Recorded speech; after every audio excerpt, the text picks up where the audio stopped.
Hello दोस्तों, स्वागत है आपका फुल टॉस एजुकेशन में। तो आज हम लोग देखने वाले हैं गणित शिक्षण विधियों के टॉप 20 एमसीक्यू। ये आपके आगामी जो है सेकंड ग्रेड एग्जाम होने वाला है राजस्थान के, और खास करके सीटेट और यूपी टेट के एग्जाम में पूछे जाते हैं और ये क्वेश्चन बार बार रिपीट करते हैं। तो चलिए देर ना करते हुए वीडियो शुरू करते हैं। और आप स्क्रीन पे पहला क्वेश्चन देख रहे हैं। पहला क्वेश्चन है, गणित शिक्षण की वह कौन सी विधि है जो विशिष्ट से सामान्य और स्थूल से सूक्ष्म की ओर बढ़ती है। आप चार ऑप्शन देख रहे हैं, जिसमें देखिए आपको करना क्या है। अगर बोलेगा कि विशिष्ट से सामान्य की ओर आएगा तो सीधे आगमन विधि पर जाना है, और अस्तुल से सूक्ष्म की ओर आएगा तब भी कहाँ जाना है, आगमन विधि पे। ठीक है, अब इसके बारे में थोड़ा हम लोग जान लेते हैं। बोलता क्या, देखिए आगमन विधि में पहले बच्चों के सामने हम लोग क्या करते हैं कि उदाहरण को प्रस्तुत करते हैं और उसके आधार पर सामान्य नियम या सूत्र का निर्माण करके या विधि को ज्ञात से अज्ञात या फिर अस्तुल से सूक्ष्म या फिर विशिष्ट से सामान्य शिक्षण के सूत्रों पर आधारित उनको ज्ञान दिया जाता है। अब जब भी आगमन आएगा तो आगमन में क्या पढ़ेंगे हम लोग, उदाहरण से नियम की ओर, एग्जाम्पल टू रूल। ठीक है, अगर यही निगमन रहता तो नियम से उदाहरण। ठीक है, चलिए अब बढ़ते हैं नेक्स्ट क्वेश्चन की ओर। क्वेश्चन नंबर देखेंगे, क्वेश्चन नंबर 2 है, गणित की वह कौन सी विधि है जो अज्ञात से ज्ञात की ओर यानी कि अनोन से नोन की ओर बढ़ती है। तो ये है विश्लेषण विधि। आप ऑप्शन सी टिक कर लेंगे। अब देखिए इसके बारे में मैं आपको थोड़ा ज्ञान दे देता हूँ। विश्लेषण विधि, जिसको एनालिसिस मेथड भी बोलते हैं, ये छोटे छोटे टुकड़ों में तोड़कर इसका हल खोजा जाता है। अब इसमें भी आपको दो दिखेगा, एक है विश्लेषण और एक है संश्लेषण। तो अगर विश्लेषण आपको बोलता है तो मान लीजिए कि एक बड़ा गोला है, इसको हम दो पार्ट में तोड़ लिए, छोटा छोटा तोड़ के इसका हम हल खोजते हैं। बट अगर यही संश्लेषण बोल देता तो ये छोटे छोटे जो दो टुकड़े हैं इनको जोड़ के एक बड़े टुकड़े में हम लोग खोजते हैं। अब देखिए, अब संश्लेषण अगर पूछ दिया आपको और विश्लेषण पूछ दिया, इसमें फर्क क्या है। तो विश्लेषण में सबसे पहले हम लोग तोड़ते हैं और उसके बाद अज्ञात रहता है तो उसको क्या करते हैं, ज्ञात की ओर जाते हैं। ठीक है, जैसे कि मैं आपको बता देता हूँ। अब हम लोग करते क्या है कि कोई प्रमेय हमको सिद्ध करना है तो अज्ञात से हमको ज्ञात की ओर जाना है। जैसे कि रेखागणित, ज्योमेट्री हो गया, थ्योरम हो गया। आपको मतलब कि अज्ञात से कोई भी अनोन टू नोन जाना है तो क्या होगा, विश्लेषण विधि। मैं आपको नेक्स्ट क्वेश्चन दिखाता हूँ जो कि लगातार पूछा जाता है, कई एग्जाम में आ चुका है। सीटेट का तो खासकर फेवरेट है और सेकंड ग्रेड का। गणित सभी विज्ञानों का सिंह द्वार और कुंजी है, यह किसका कथन है। तो आप ध्यान रखेंगे ये कथन जो है वो रोजर बेकन का है। ऑप्शन जो हो जाएगा वो ए हो जाएगा। ठीक है, नेक्स्ट हम लोग देखते हैं। क्वेश्चन नंबर है 4, ह्यूरिस्टिक विधि या अन्वेषण विधि के जन्मदाता कौन है। तो आप ध्यान रखेंगे H.E. आर्मस्ट्रांग ये ह्यूरिस्टिक विधि या अन्वेषण विधि के जन्मदाता हैं। अब इसके बारे में मैं थोड़ा बताता हूँ कि ह्यूरिस्को जो शब्द है इसका अर्थ ही होता है खोजना। ठीक है, तो अगर आपको इंग्लिश में आता है ह्यूरिस्टिक विधि, समझ जाइए क्या है, खोज पर आधारित है। और खोज विधि जहां आती है समझ जाइएगा आर्मस्ट्रांग है। ठीक है, इसमें बालक को श्रोता के बजाय एक अन्वेषक या शोधकर्ता की भूमिका के रूप में रखा जाता है। आगे देखते हैं हम लोग। क्वेश्चन नंबर हम लोग देखेंगे, क्वेश्चन नंबर 5, गणित शिक्षण में प्रोजेक्ट विधि किस दार्शनिक विचारधारा पर आधारित है। तो प्रोजेक्ट विधि यानी कि प्रैग्मेटिज्म पूछेगा, प्रयोजनवाद। आप ध्यान रखेंगे प्रोजेक्ट विधि जब भी है तो ये प्रयोजनवाद है। ठीक है, इसके बारे में मैं आपको बताते चलूं कि जो प्रोजेक्ट विधि है ये जॉन डीवी के प्रयोजनवाद दर्शन पर आधारित है। ठीक है, और इसके प्रवर्तक अगर पूछेगा तो आप ध्यान रखेंगे विलियम किलपैट्रिक। तो इसमें थोड़ा सा कंफ्यूजन पैदा कर देता है। ठीक है, यह विधि जो है वो करके सीखने यानी कि लर्निंग बाय डूइंग पर आधारित होती है। तो प्रोजेक्ट विधि मतलब समझिएगा प्रयोजनवाद, प्रयोजनवाद मतलब किलपैट्रिक। ठीक है, आगे हम लोग देखते हैं क्वेश्चन नंबर 6 है, प्राथमिक स्तर पर गणित पढ़ाने की सबसे उपयुक्त विधि कौन सी है। तो सबसे उपयुक्त विधि जो है खेल और गतिविधि आधारित विधि होती है। इसमें होता क्या है कि छोटे बच्चे जो होते हैं प्राथमिक स्तर पर ध्यान बहुत कम समय के लिए टिकता है। तो अगर आप अमूर्त चीज़ों को बोलेंगे तो ज़्यादा समझ नहीं पाते हैं, उनके सामने जो प्रत्यक्ष होता है उस पर ज़्यादा ध्यान देते हैं।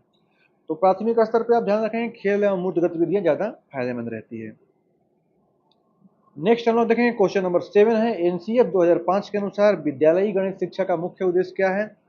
तो ध्यान रखेंगे एनसीएफ 2005 के अनुसार जो विद्यालयी गणित शिक्षा का मुख्य उद्देश्य बच्चों की विचार प्रक्रिया का गणितीयकरण करना है, मैथमेटाइजेशन ऑफ थिंकिंग। ठीक है, तो बच्चों की विचार की प्रक्रिया का गणितीकरण करना है।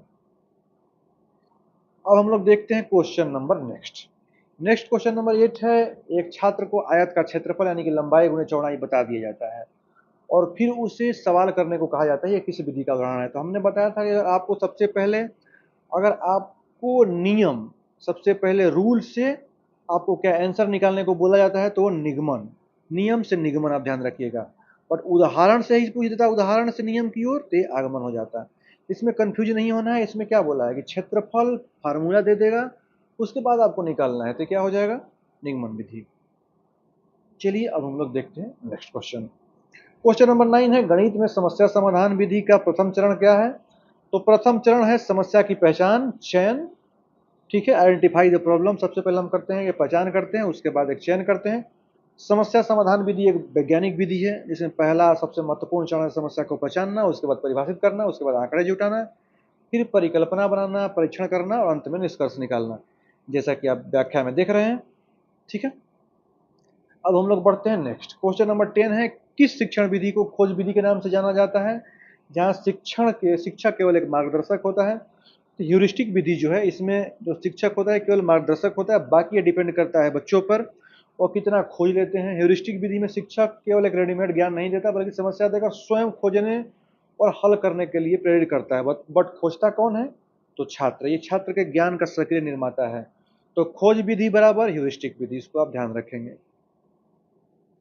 आगे हम लोग बढ़ेंगे। क्वेश्चन नंबर 11 है, गणित के वैन हीले मॉडल का संबंध किससे है? तो वैन हीले जहां भी है समझिएगा ज्योमेट्रिकल थिंकिंग यानी ज्यामितीय चिंतन। तो ऑप्शन जो हो जाएगा वो बी हो जाएगा। अब देखिए इसके बारे में थोड़ा हम लोग डिटेल समझेंगे।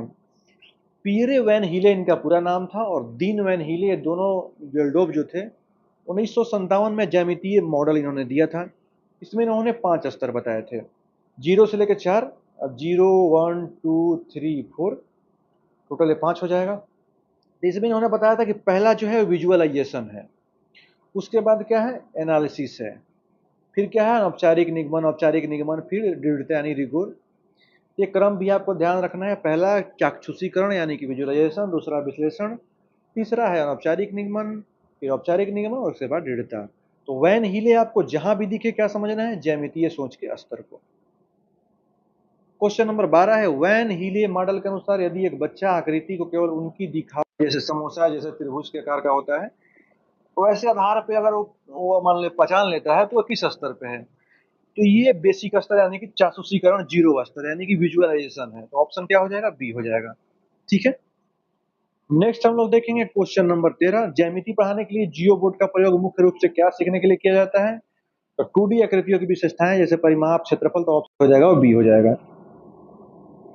नेक्स्ट देखते हैं क्वेश्चन नंबर हो जाएगा 14, स्थानीय मान की अवधारणा को स्पष्ट रूप से पढ़ाने के लिए सबसे उपयुक्त शिक्षण सहायक सामग्री टीएलएम कौन सी है? तो डाइन्स ब्लॉक है, इसको आप ध्यान रखेंगे। आगे हम लोग देखते हैं क्वेश्चन नंबर 15 है, किस गणितीय उपकरण का उपयोग स्थानीय समझ यानी स्पेशियल अंडरस्टैंडिंग और पहेलियां हल करने के लिए किया जाता है, जिसमें 7 ज्यामितीय टुकड़े होते हैं? तो इसका आंसर जो हो जाएगा वो बी हो जाएगा, टेनग्राम। ठीक है, इसको आप ध्यान रखेंगे। अब देखिए टेनग्राम एक प्राचीन चीनी पहेली है जिसमें 7 चपटे, ये भी पूछ देता है कितने चपटे यानी टेंस होते हैं। तो 7 चपटे ज्यामितीय टुकड़े होते हैं, जिसमें 5 त्रिभुज होता है, एक वर्ग होता है और एक समांतर चतुर्भुज होता है। और बच्चों में स्थानिक समझ और ज्यामितीय आप देखेंगे आकार पहचानने के लिए बहुत उपयोगी होता है। तो 7 टुकड़ों की पहेली मतलब 10 ग्राम, ये आपको ध्यान रखना है, भूलना नहीं है। आगे हम लोग बढ़ते हैं, क्वेश्चन नंबर देखेंगे 16, गणित में निदानात्मक परीक्षण का मुख्य उद्देश्य क्या है? तो निदानात्मक मतलब होता है कि छात्र के अधिगम संबंधी कमियों को पता लगाना। अब आप देखेंगे कि निदान और एक उपचार होता है, तो निदान में पता लगाना और उपचार में हल करना। तो इसमें आप कंफ्यूज नहीं होंगे, तो ऑप्शन जो हो जाएगा वो बी हो जाएगा। ठीक है, अब देखिए यहाँ पे थोड़ा सा हम देख लेते हैं। जिस प्रकार एक डॉक्टर बीमारी का निदान यानी डायग्नोसिस करता है, वैसे एक शिक्षण निदानात्मक परीक्षण के द्वारा यह पता लगाता है कि छात्र गणित को किस प्रकार विशिष्ट टॉपिक अवधारणा में कठिनाई होती है। और उसके बाद देखिए उपचार, जिसको रिमेडियल बोलते हैं, उपचार शिक्षण यानी रिमेडियल टीचिंग करता है। अगर हमें कमी पता चल जाती है तो उस हिसाब से हम क्या करते हैं? दूर करते हैं। तो कमियों को पहले पता लगाना, उसके बाद उपचार करना। क्वेश्चन नंबर 17, दशमलव भिन्नों का जोड़ या गुणा सीखने के लिए सबसे अच्छा टीएलएम कौन सा है? Teaching learning material. तो ये ग्राफ पेपर होता है, सबसे बेस्ट रहता है। तो ऑप्शन जो हो जाएगा ए हो जाएगा। आगे हम लोग देखें क्वेश्चन नंबर 18 है, गणित शिक्षण में मूल्यांकन की प्रकृति कैसी होनी चाहिए? तो गणित शिक्षण में मूल्यांकन की प्रवृत्ति कंटिन्यूअस एवं कॉम्प्रिहेंसिव यानी सतत और व्यापक होता है। तो ऑप्शन जो हो जाएगा वो बी हो जाएगा। ठीक है, क्वेश्चन नंबर 19 देखेंगे, ब्लूम की टेक्सोनोमी के अनुसार विश्लेषण का क्या अर्थ है? तो ब्लूम की टेक्सोनोमी में यही बोला गया है कि सूचना या समस्याओं को छोटे छोटे टुकड़ों में बांट कर भागों में तोड़ना, उसे संबंध खोजना। तो ऑप्शन जो हो जाएगा वो सी, सूचना या समस्या को छोटे छोटे भागों में तोड़ना। और आज का क्वेश्चन नंबर 20 है, लास्ट क्वेश्चन है, गणित में रचनावादी कक्षा यानी कंस्ट्रक्टिविस्ट क्लासरूम की सबसे बड़ी विशेषता क्या है? तो छात्र सक्रिय रूप से अपने ज्ञान का निर्माण स्वयं करते हैं। तो ऑप्शन जो हो जाएगा सी हो जाएगा। और ये सारे क्वेश्चन जो है बहुत इंपॉर्टेंट है, बार बार रिपीट करते हैं, तो इनको भूलना नहीं है। 1 से 2 बार आप देखेंगे पूरा याद हो जाएगा। बाकी अगर वीडियो अच्छा लगा हो तो एक लाइक जरूर करिएगा। मिलते हैं नेक्स्ट वीडियो में। धन्यवाद।